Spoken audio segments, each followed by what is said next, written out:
Hello friends, welcome to my channel stories by Garima Kushwaha. दोस्तों, जैसा कि आप जानते हैं, मैं हर रोज़ आपके लिए अलग अलग और रहस्यमयी कहानियाँ लेकर आती हूँ और कुछ इसी तरह की एक कहानी मैं आज भी आपके लिए लेकर आई हूँ। दोस्तों, मेरी कहानी के पिछले भागों में मैंने the mystery of silver bullets के 4 भाग सुनाए थे और आज मैं आपको उसी कहानी का आखिरी भाग सुनाने जा रही हूँ। तो चलिए शुरू करते हैं हमारी आज की वीडियो। जेकब के चले जाने के बाद जेम्स भी घर वापस आ गया। उसके दिमाग में अभी भी वो सभी चीज़ें घूम रही थी। वो उन सभी चीज़ों को जोड़कर एक एक पूरी कहानी बनाने की कोशिश कर रहा था। वो हर चीज़ को समझने की पुरजोर कोशिश कर रहा था। उसने आज से पहले कभी जेकब को उस गन के साथ नहीं देखा था। उसके साथ वो शॉटगन उसे कभी नज़र नहीं आई। उस रात भी जब जेम्स ने उसे देर रात घर वापस आते देखा, पर आज वो शॉटगन उसके कंधों पर थी और उस शॉटगन को देखकर पता नहीं क्यों जेम्स को एक अजीब सी आशंका हो रही थी। उस पूरी रात जेम्स सो नहीं सका। मौसम खराब था और अगले दिन भी बारिश हो रही थी। ठंड बहुत ज़्यादा बढ़ चुकी थी। जेम्स सुबह उठा और उसने खुद ही अपने लिए एक चाय बनाई और वो फायरप्लेस के सामने बैठकर चाय पीने लगा और अपनी डायरी में लिखने लगा। वो अभी भी रात की चीज़ों के बारे में ही सोच रहा था। तभी जेकब अपने कमरे से बाहर निकला। उसने कहा, ओह, तो आप पहले ही उठ चुके हैं। अगर आपको चाय की ज़रूरत थी तो आप मुझे बता सकते थे। हाँ, बिल्कुल बता सकता था। ऐसी तो बहुत सी चीज़ें हैं जो तुम भी मुझे बता सकते हो। क्या मतलब है आपका? कुछ नहीं। जेम्स उस वक्त खामोश रह गया, पर फिर भी उसके दिमाग में बहुत सी चीज़ें घूम रही थी। दोपहर के वक्त जेम्स अपने कमरे में जाकर लेट गया और जेकब उसे लंच के लिए नीचे बुलाने आया और उसने उसे कहा, मिस्टर जेम्स, मैंने खाना लगा दिया है और आप नीचे आकर लंच कर सकते हैं। मैं नहीं आऊँगा। क्या हुआ आपको? मेरा सर बहुत दुख रहा है। मुझे लग रहा है कि मुझे बुखार हो गया है। मेरी तबीयत बहुत ख़राब है। मेरा सर दर्द से फटा जा रहा है।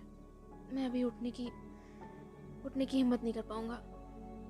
मुझे आराम करने दो। क्या आपको दवा चाहिए? अगर तुम ला सको तो बहुत अच्छा होगा, पर मैं तुम्हें परेशान नहीं करना चाहता था बस। इट्स ओके, मैं ले आता हूँ आपकी दवा। क्या तुम्हें बहुत दूर जाना पड़ेगा? मेरा मतलब मौसम बहुत ख़राब है। मैं तुम्हें बिल्कुल परेशान नहीं करना चाहता। आई एम सॉरी कि मैंने तुमसे बहुत रूडली बिहेव किया। I am really sorry. It's okay mister James. अब नहीं, मुझे ज़्यादा दूर नहीं जाना होगा। बस कुछ ही वक्त में मैं आपकी दवा लेकर वापस आ जाऊंगा। ओह, मुझे कोई जल्दी नहीं है। तुम बस थोड़ा संभाल कर जाना और आराम से आना। जी। इतना कहकर जैकब फौरन अपना रेनकोट पहनकर तेज कदमों से घर के बाहर चला गया। यही मौका था जेम्स के लिए जैकब के कमरे की तलाशी लेने का। जेम्स ने जानबूझकर बीमार होने का बहाना बनाया था। जैसे ही जैकब घर से बाहर गया, उस मौके का फ़ायदा उठाते हुए जेम्स सीढ़ियाँ उतरकर नीचे आ गया और उसने जैकब के कमरे की तलाशी लेना शुरू कर दिया। उसने जैकब के कमरे में कुछ खास चीज़ें उसे नहीं नज़र आईं। बस कुछ ही चीज़ें थीं। जैकब का अपना खुद का सामान, उसके कपड़े, कुछ किताबें जो जैकब पढ़ता था, और उस बंदूक का उसे नामो निशान नहीं दिखाई दिया। वो निराश होने ही वाला था। वो कमरे से बाहर निकलने ही वाला था कि तभी अचानक उसकी नज़र दीवार पर एक अजीब सी आकृति पर पड़ी। दीवार पर उसे एक अजीब ही आकृति नज़र आई, जैसे कि दीवार में कुछ लकड़ियाँ अलग से लगाई गई हों। ये पूरा घर लकड़ियों से बना हुआ था और दीवार का वो हिस्सा बाकी हिस्सों से कुछ अलग थलग, कुछ नया नज़र आता था। जेम्स फ़ौरन उसके पास गया और उसने उस हिस्से की छानबीन करना शुरू किया और कुछ ही देर में उसने उस हिस्से का रहस्य ढूंढ निकाला। उसने जब एक तरफ से उस लकड़ी के हिस्से को दबाया तो वो खुल गई और उसके अंदर से उसे वो शॉटगन साफ नज़र आने लगी। फिर क्या था? मौके का फ़ायदा उठाते हुए जेम्स ने फ़ौरन उसके पास रखी हुई वो सिल्वर बुलेट्स उस गन में लगा कर देखी और उसके बाद उसके आश्चर्य का ठिकाना नहीं रहा। ये गन और ये बुलेट्स जैसे एक दूसरे के लिए ही बने थे। वो बुलेट्स उस गन में बिल्कुल ठीक आ गई थी। जैसे ही जेम्स ने उस गन को वापस रखने के लिए हाथ बढ़ाया, उसकी नज़र किनार पर रखे हुए एक बॉक्स पर गई, एक वुडन बॉक्स जो उसी दीवार में उसी हिस्से में रखा हुआ था। उसने उस वुडन बॉक्स को निकाला और जब उसने उस वुडन बॉक्स को खोला तो उसकी आंखें आश्चर्य से फटी की फटी रह गईं। उसमें उसी तरह की कई और सिल्वर बुलेट्स रखी हुई थी। कुछ कुछ चीज़ें जेम्स के सामने साफ होने लगी थी। उसे अपनी आंखों पर विश्वास नहीं हो रहा था जो भी उसने अभी अपनी आंखों के सामने देखा था। उसने उस गन को वापस उसी जगह रख दिया और वापस जाने के लिए मुड़ा। तभी उसकी नज़र खिड़की पर पड़ी। खिड़की से बाहर का रास्ता साफ नज़र आ रहा था। उसने देखा जेकब घर वापस आ रहा था। वो घर से कुछ ही दूरी पर था। जेम्स फ़ौरन उसके कमरे से बाहर निकला और उसके कमरे की चीज़ें वापस वैसे ही लगा दी जैसे वो पहले थी। दरवाजे पर जेम्स को हल्की दस्तक सुनाई दी। जेम्स घबरा गया। वो पूरी ताकत से सीढ़ियों से ऊपर की तरफ दौड़ा और जाकर अपने कमरे में वैसे ही लेट गया जैसे वो पहले लेटा था। कुछ ही देर बाद उसे सीढ़ियाँ चढ़ने की आवाज़ सुनाई पड़ी और कुछ ही देर बाद उसके कमरे का दरवाज़ा खुल गया और जेम्स के कमरे में जेकब दाखिल हो गया। अब आपकी तबीयत कैसी है मिस्टर जेम्स? ओह हाँ, अब मैं पहले से ठीक महसूस कर रहा हूँ। मैं आपकी दवाइयाँ ले आया हूँ। हाँ हाँ, वो उसे तो इसी टेबल पर रख दो। आप कुछ परेशान लग रहे हैं मिस्टर। नहीं नहीं नहीं, मैं बिल्कुल ठीक हूँ। आप जाइए। ठीक है, मैं आपके लिए पानी ले आता हूँ। नहीं, मैं खुद ले लूँगा, आप जाइए। एक पल में ही जेम्स का नज़रिया जेकब के लिए बिल्कुल बदल गया था। आज तक वो सिर्फ ये सोचता था कि जेकब बस एक सख्त इंसान है जो बहुत ही स्ट्रिक्ट है हर चीज़ को लेकर, पर अब उसकी सोच धीरे धीरे बदल रही थी। अचानक ही जब जेकब उसके कमरे में दाखिल हुआ तो उसे देखकर वो थोड़ा घबरा गया, पर फिर उसने खुद पर काबू पाया और उसने निर्णय लिया कि वो जेकब से हर एक बात पूछ कर रहेगा। उसने अपनी पिस्टल निकाली और उसे अपने हाथ में ले लिया। वो फ़ौरन नीचे गया। जेकब फायर प्लेस में लकड़ियाँ इकट्ठी कर रहा था।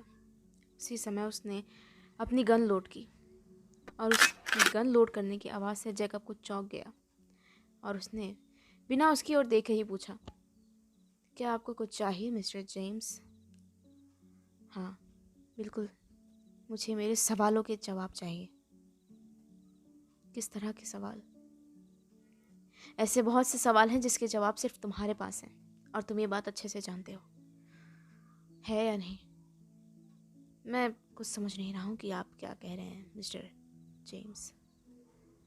जैकब, मैंने तुम्हारी गन देखी। क्या? हाँ, मैंने देखी तुम्हारी गन। हाँ, आप मेरी जासूसी कर रहे थे। हाँ बिल्कुल, मैं तुम्हारी जासूसी कर रहा था। और क्या क्या देखा आपने? बहुत कुछ, पर हर चीज़ एक सवाल बनकर मेरे दिमाग में घूम रही है और मुझे उन्हीं सवालों के जवाब चाहिए तुमसे। और क्या सवालात हैं आपके मिस्टर जेम्स? तुमने मिस्टर डेविडसन को क्यों मारा? क्या आपको लगता है कि उन्हें मैंने मारा? लगता नहीं है, ये सच्चाई है। तुमने ही उन्हें मारा और मैं अच्छे से जानता हूँ। मेरे पास सबूत है और मेरे पास तुम्हारी गन भी है और वो बुलेट्स, वो सिल्वर बुलेट्स जिससे तुमने उन्हें मारा, वो भी है मेरे पास। ओह अच्छा, आपको लगता है कि मैंने उन्हें मारा, तो बताइए भला उन्हें मारने से मुझे क्या फ़ायदा होता? तुम्हारा फ़ायदा ही फ़ायदा है। तुम सारी ज़िंदगी आराम से इस घर में ऐशो आराम से रह सकते हो, तुम्हारा इसमें कोई नुकसान नहीं है। आपको लगता है कि आपके अंकल जितने मतलबी थे, मैं भी उतना ही मतलबी हूँ। नहीं मिस्टर जेम्स, मैं उतना मतलबी नहीं हूँ। आपके खानदानी गुनाहों की सज़ा मुझे क्यों मिले? मैंने हर चीज़ को बचाने की बहुत कोशिश की, पर वो नहीं माने। उनकी गलतियों की, उनकी गुनाहों की सज़ा मिली उन्हें। मैंने उन्हें नहीं मारा। मुझे बताओ, ये सारी बातें सुनने मैं यहाँ नहीं आया हूँ। बताओ मुझे, बताओ तुमने ओलिवर को कहाँ छुपाया है? क्या किया तुमने उसके साथ? मैं जानता हूँ कि तुमने मिस्टर डेविडसन को मारा है, और अब ओलिवर के पीछे तुम्हारा ही कोई ना कोई हाथ है। तुम उसे कहाँ ले गए? वो कैसा है? मुझे सब जानना है। भागने की कोशिश मत करना और किसी तरह की कोई हरकत मत करना। अगर तुम एक कदम भी आगे आए तो मैं अभी तुम्हारा सर उड़ा दूंगा, समझ रहे हो? ठीक है, आपको इतनी चीज़ें करने की ज़रूरत नहीं पड़ेगी। आपके अंकल के इस गांव में आने से बहुत वक्त पहले इस गांव में एक भयंकर बाढ़ आई थी। ऐसा अक्सर होता रहता है, जिस साल भी बारिश तेज़ होती है उस साल इस गांव में बाढ़ आ जाती है, और इसी तरह इस साल भी इस गांव में बाढ़ आ गई थी। उस बाढ़ के चलते गांव के सभी निचले इलाके डूब चुके थे, और उसी बाढ़ ने उस ख़तरनाक जानवर को आज़ाद कर दिया। आज तक मैंने सिर्फ कहानियाँ सुनी थी इस गांव में एक ख़तरनाक शैतान के होने की, उसे किसी ने कैद कर रखा है। पर इस बार वो कहानी हकीकत बन के हम सभी के सामने उभर आई। बाढ़ ने निचले सभी इलाकों को डुबो दिया, ज़मीनें खिसक गईं, भूस्खलन हुए, और इसी तरह की घटनाओं ने उसकी हज़ारों साल से बंद पड़ी गुफा को खोल दिया और उसे आज़ाद कर दिया। न जाने किसने उसे वहाँ कैद किया था, कोई ना कोई शक्तिशाली इंसान ही रहा होगा। पर इस बाढ़ के बाद जब वो कैद से बाहर निकला, ऐसा लगा मानो गांव में किसी शैतानी ताकत का कहर टूट पड़ा हो। कबीले के लोग इधर उधर भागने लगे। उन्होंने जंगलों से अपना डेरा हटाकर पहाड़ियों की तरफ अपना रुख कर लिया। हर रोज़ उनमें से कोई ना कोई मरता ही था। जब आपके अंकल यहाँ आए तो वो भी आपकी तरह ही उस रहस्य का पता लगाने के लिए जंगलों की तरफ गए। पर जब वो वहाँ गए तब उस शैतान ने उन पर भी हमला कर दिया। उसका हमला ज़ोरदार था, पर आपके अंकल बच गए, और उनका बचना ही उनके लिए शाप सिद्ध हुआ। शाप सिद्ध हुआ, इसका क्या मतलब? ऐसा कहा जाता है कि वो शैतान एक बार किसी को मार दे और वो इंसान ज़िंदा हो जाए तो वो खुद भी एक शैतान में बदल जाता है। उसी की तरह शैतान जो सालों साल तक जीता है जब तक उसे मारा ना जाए। इसीलिए अक्सर कबीलाई लोग खुद अपने लोगों को मार देते हैं अगर वो शैतान के हमले के बाद ज़िंदा बच जाते हैं, क्योंकि उनका ज़िंदा बचना किसी शाप से कम नहीं, सारी उम्र का शाप जिसे वो अपने कंधों पर ढोते रहते हैं।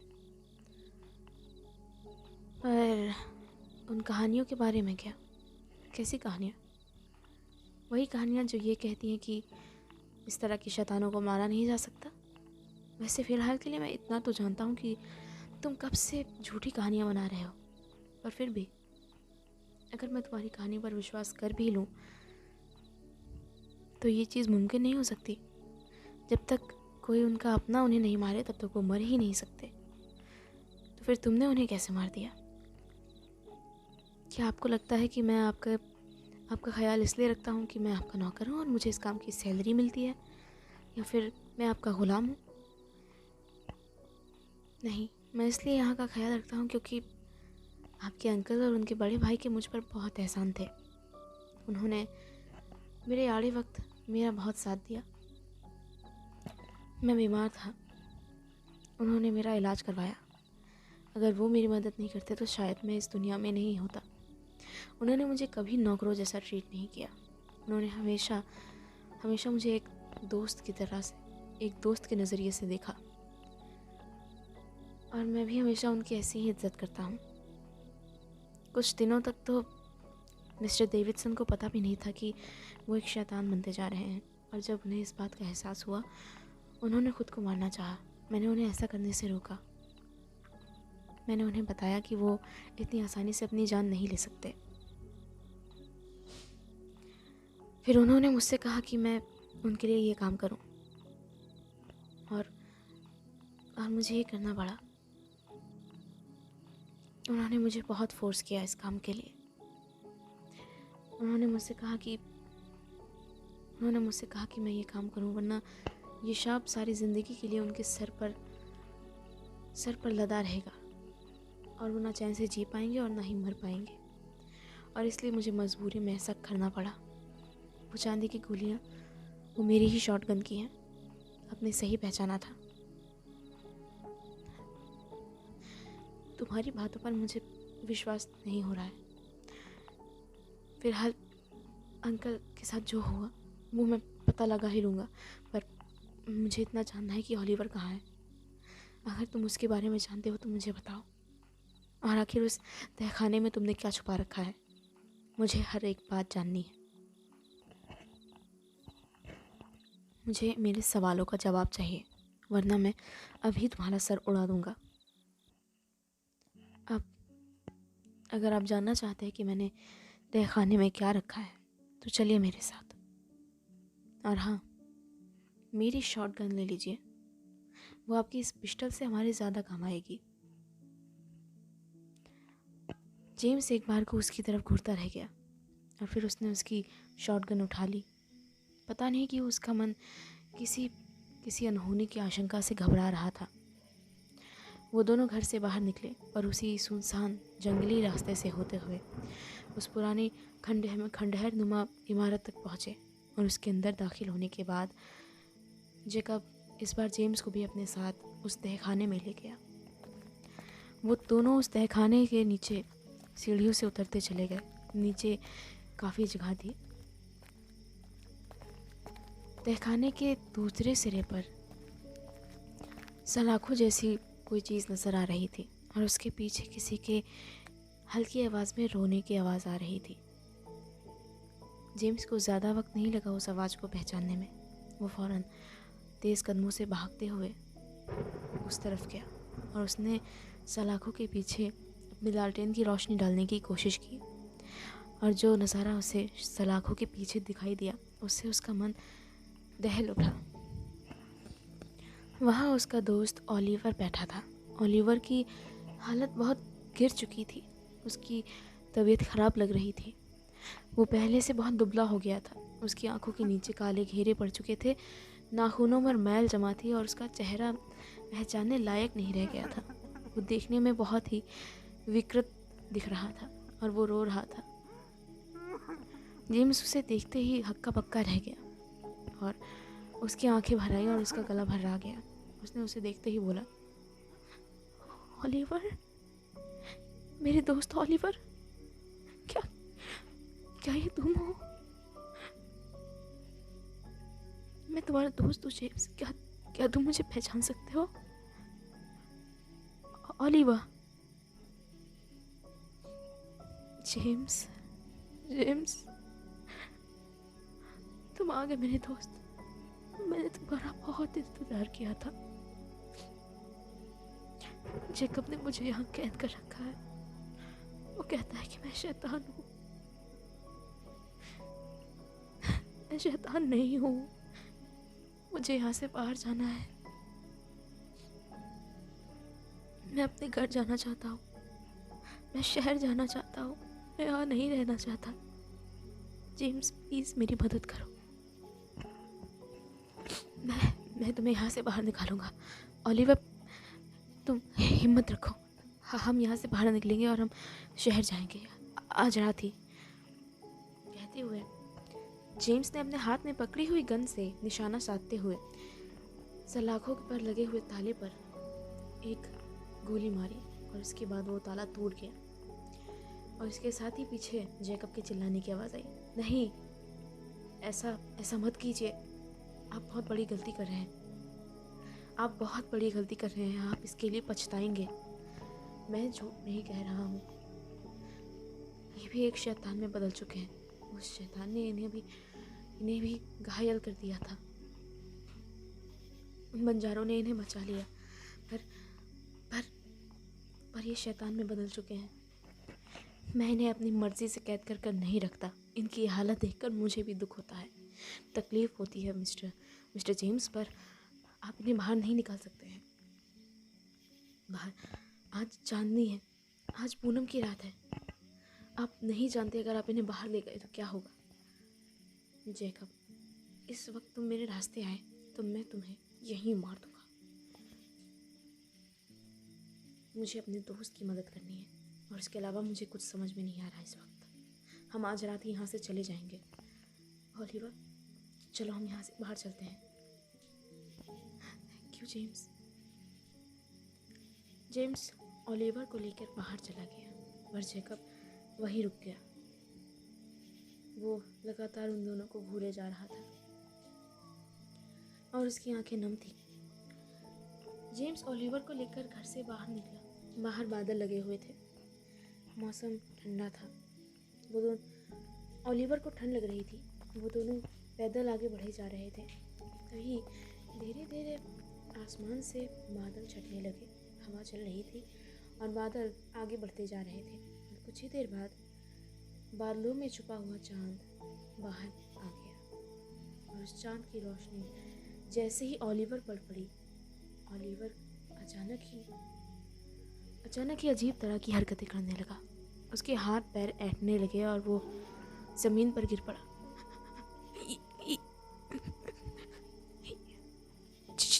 जेम्स, ओलिवर, क्या हुआ दोस्त? तुम ठीक तो हो? ओलिवर, मेरा हाथ पकड़ो, उठने की कोशिश करो। पर ओलिवर नहीं उठा। वो ज़मीन पर गिरा हुआ था और उसने वहीं पर गिरकर तड़पना और चीखना शुरू कर दिया। धीरे धीरे उसके हाथ पैर बुरी तरह ऐंठ गए। उसके चेहरे पर और उसके शरीर पर अचानक ही न जाने कैसे बहुत घने रोए उठने लगे और धीरे धीरे उसका शरीर बिल्कुल बदलने लगा। ये दृश्य देखकर एक बार को जेम्स बहुत बुरी तरह चौंक गया और घबरा गया। वो ना चाहते हुए भी ओलिवर से कुछ कदम पीछे उठ गया। इतने में पीछे से जैकब आ गया और उसने जेम्स का हाथ पकड़कर जोर से खींचा और उसे खींचते हुए जंगलों की तरफ भाग गया। जेम्स भी उसके साथ ही साथ भागने लगा। उसकी आंखों में आंसू थे और उसकी सांस फूल रही थी। जंगल में कुछ अंदर जाने के बाद उसने अपना हाथ छुड़ाया और वो वहीं रुक गया और उसने जैकब से पूछना शुरू किया, ओलिवर को ये क्या हो रहा था? क्या हो गया है मेरे दोस्त को? मैंने आपसे पहले ही कहा था, ओलिवर अब आपका पहले वाला दोस्त नहीं रह गया है। वो अब शैतान बन चुका है। मैं जानता हूँ वो बहुत मासूम दिखता है और वो मासूम है भी, और इसे इस बात का अंदाज़ा खुद भी नहीं है कि वो एक शैतान बन चुका है। अब तो तुमने अपनी आंखों से वो सब देख लिया है। हमारे पास और कोई चारा नहीं है। मैं इतने दिन से कोशिश कर रहा हूँ हम उसे ठीक करने का कोई तरीका ढूंढ पाए, पर कोई तरीका नहीं है सिवाय उसके मर जाने के। और ऐसा तभी मुमकिन हो सकता है जब कोई ऐसा उसे गोली मारे जो उससे लगाव रखता हो, और ऐसा सिर्फ तुम ही कर सकते हो जेम्स। क्या तुम पागल हो गए हो? मैं अपने दोस्त को नहीं मार सकता। उसने मुझे नई जिंदगी दी है। उसने मुझ पर भरोसा किया। वो दोनों बातें कर ही रहे थे कि तभी उन्हें भेड़िए की आवाज़ सुनाई पड़ी उनसे ठीक पीछे। जेम्स ने फौरन अपनी गर्दन घुमाकर देखा। वहाँ एक नर भेड़िया खड़ा था। उसकी आंखें लाल थीं और उसकी ऊंचाई 7 से 8 फीट थी। वो उन्हीं की तरफ देख रहा था। उसके दांत बहुत लंबे और नुकीले थे। जेम्स इस बार उसे साफ देख पा रहा था। चांदनी रात हर एक नज़ारे को साफ साफ दिखा रही थी। जेकब और जेम्स ने देर न करते हुए फौरन वहाँ से भाग जाने में अपनी भलाई समझी। जेम्स ने अपने हाथ में पकड़ी हुई गन की एक गोली दागी, जिससे वो भेड़िया कुछ देर के लिए सकपका गया, और इतने में उन दोनों को वक्त मिल गया वहाँ से भागने का। जेकब और जेम्स दोनों पूरी ताकत से भागते हुए वापस जंगल के दूसरे इलाके की तरफ भागे, उसी तरफ जहाँ से वो अभी आए थे। भागते भागते जब वो दोनों थक गए तो उन दोनों ने एक जगह रुककर सांस लेना शुरू किया। वो अभी संभाल ही पाए थे कि अचानक उन्हें अपने कानों के पीछे से किसी की गुर्राहट सुनाई पड़ी, और जब उन्होंने पीछे मुड़कर देखा, वहाँ एक और नर भेड़िया खड़ा था। जेकब, क्या ये ओलिवर है? मैं नहीं जानता, चाहे वो ओलिवर हो या कोई और, वो अभी हमें पहचान नहीं सकता। उसके लिए हम उसके शिकार हैं बस, इसलिए पूरी ताकत लगाकर यहाँ से भागो। और उन दोनों ने एक बार फिर से भागना शुरू कर दिया। भागते भागते जेम्स का पैर एक पुरानी लकड़ी से टकराया और वो वहीं जमीन पर गिर पड़ा।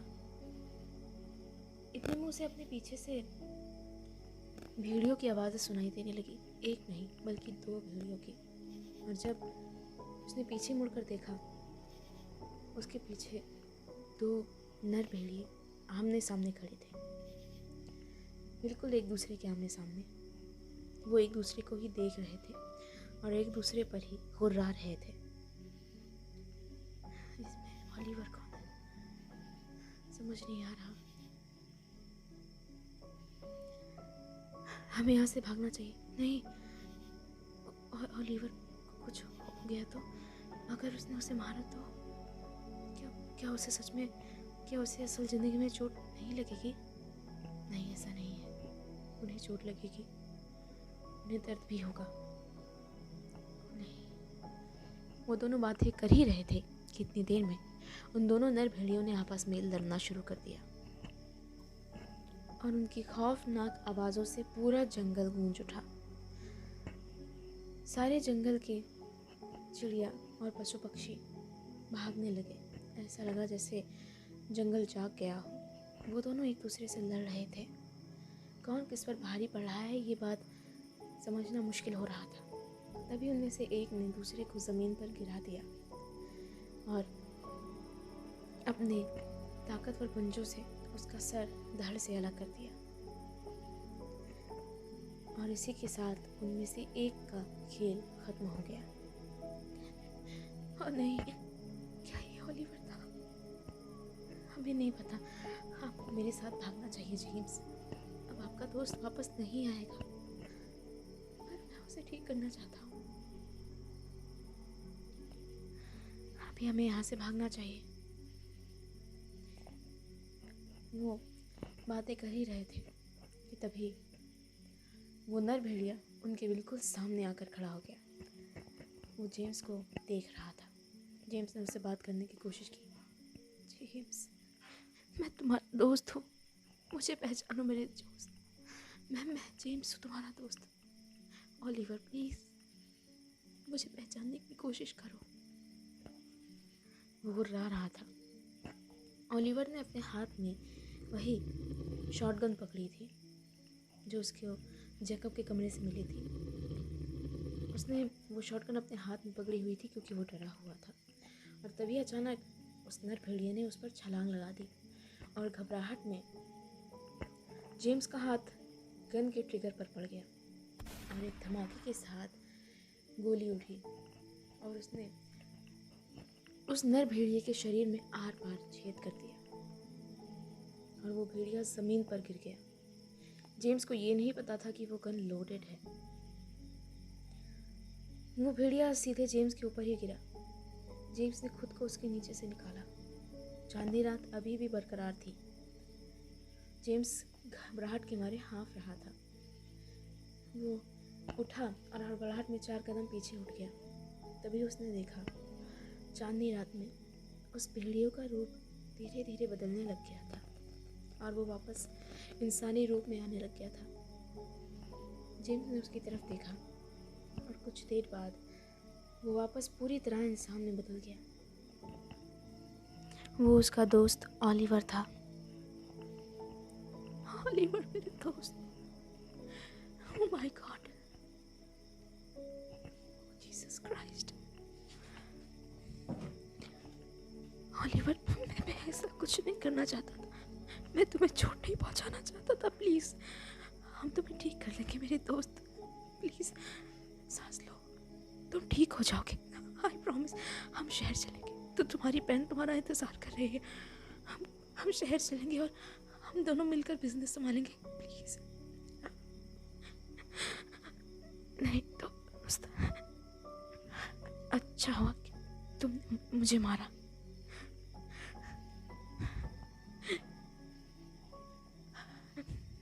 मैं नहीं जानता था कि मैं सच में एक शैतान बन चुका हूँ। अब तुमने मुझे मारा,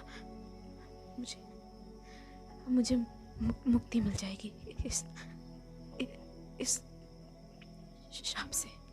तुम्हारा बहुत शुक्रिया। नहीं नहीं नहीं नहीं ऑलिवर, तुम मरोगे नहीं, तुम्हें कुछ नहीं होगा। जेकब प्लीज किसी को बुलाइए। प्लीज प्लीज किसी को बुलाओ। जेकब, अब कुछ नहीं हो सकता। उसकी तरफ देखो, वो जा चुका है जेम्स।